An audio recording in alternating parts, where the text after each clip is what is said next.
Here's a question that I get asked fairly regularly is how far will I drive to show houses to buyers?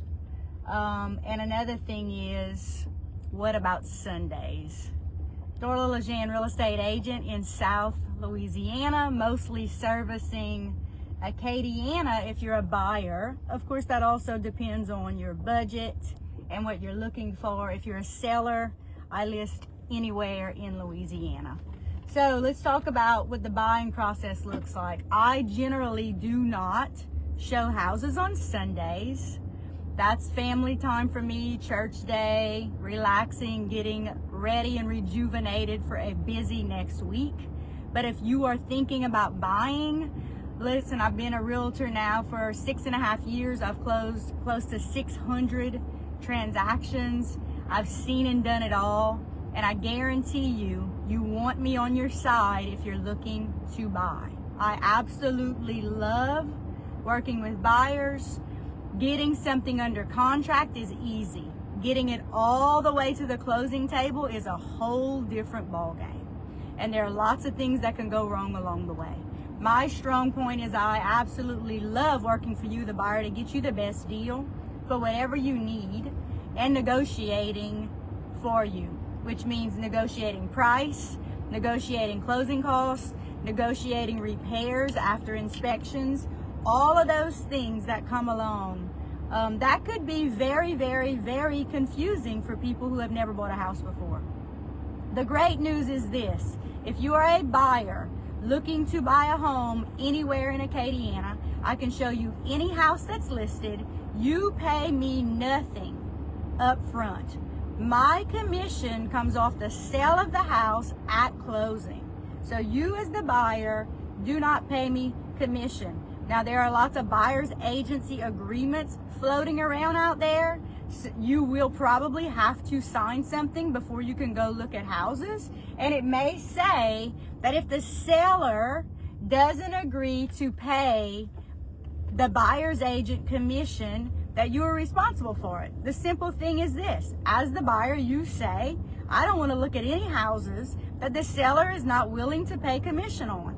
Simple as that, unless you, the buyer, also want to pay a portion of the commission. And that is something that for buyers is very confusing. When you start looking at houses, make sure you're working with an agent that doesn't make you feel silly or stupid for asking all your questions. You are a regular consumer, and if you haven't bought a whole lot of houses, all of those questions that you have are relevant. You should ask them. And don't ever feel stupid for asking those questions. It's the only way you're going to learn. So if you're looking to buy anywhere in Acadiana, basically anywhere between Lake Charles, Lafayette, Alexandria, probably as far down as Abbeville, okay, I can help you buy a house. This is what I will tell you. Before we begin house hunting, you absolutely need to know your budget. So if you're paying cash, of course you know what your budget is, right? If you are getting a loan, it is crucial that you get pre-approved so that you know what your budget is. I get calls all the time from people who say, my budget is $200,000. And when I say to them, do you know what that monthly note looks like? And your monthly note means your house note, your taxes, and your insurance, and your flood insurance if you're in a flood zone. Do you know what that note is? And 9 times out of 10, they say no. I don't know how they come up with the number, but what's not important is the number. What's important is what monthly note do you as a buyer feel comfortable paying per month? So is that number $1,000, $2,000, $3,000? What is that monthly amount? You should never begin house hunting until you know what your monthly budget is. Because let's just say that you think that you're going to be pre-approved for $400,000, and you start looking at houses in the $400,000 range, but then when you finally get around to getting pre-approved, you're only approved for $300,000. I guarantee you there's no comparison between $400,000 houses and $300,000 houses. You don't want to do it. So get pre-approved, know your loan type. Some houses do not qualify for certain loans. So you absolutely need to know what your loan type is, what your budget is. Then let's just say you say to me, all right, I'm pre-approved. I have an FHA loan and I am pre-approved for $250,000, all right?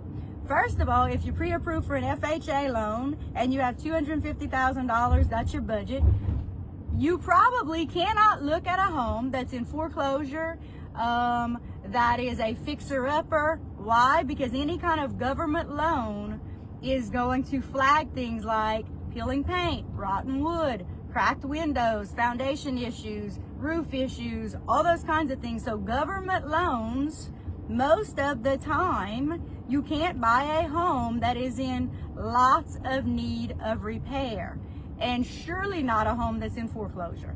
By the time a house that's in foreclosure hits the market, it is in so much in disrepair that it's not going to qualify for any kind of government loan, all right? So get pre-approved, know your budget, find your realtor, and they can show you any house anywhere in your budget.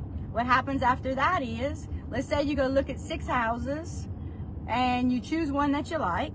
Well, the realtor is going to type up your offer. If your offer gets accepted, you then have what's called your inspection period, your due diligence period, where you get to have it inspected by anyone that you choose.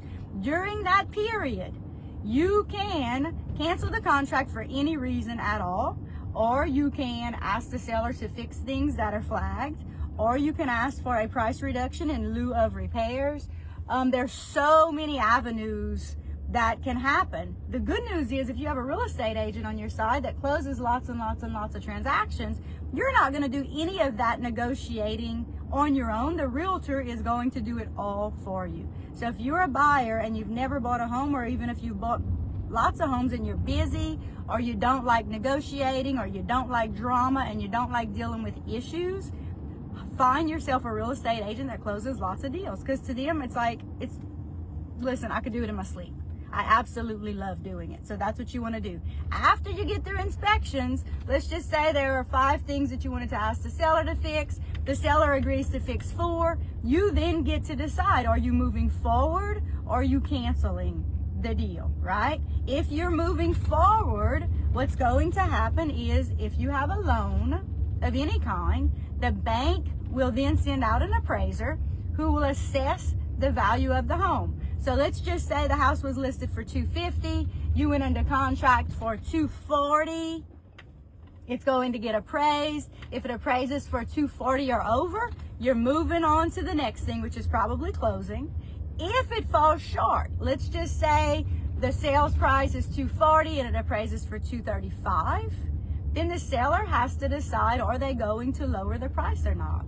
If they're not going to lower the price, a couple of things can happen. You, the buyer, will have to come out of pocket for the difference. If you cannot come out of pocket, and if the seller does not agree to lower the price, the deal is dead. There is nothing else to do.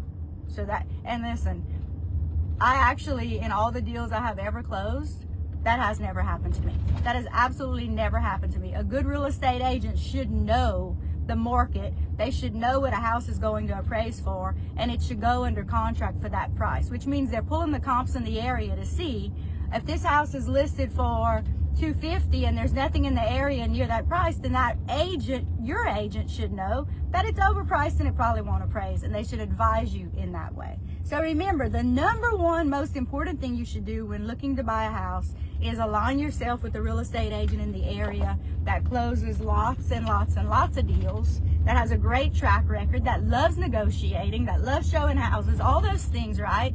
And can guide you in the right direction. The first thing you should say to that real estate agent is, who are some great lenders in the area that you recommend to give me a good deal on a loan? And they should be able to recommend quite a few people in the area that you can shop around for the best loan type for you, the best rates and all those things, right?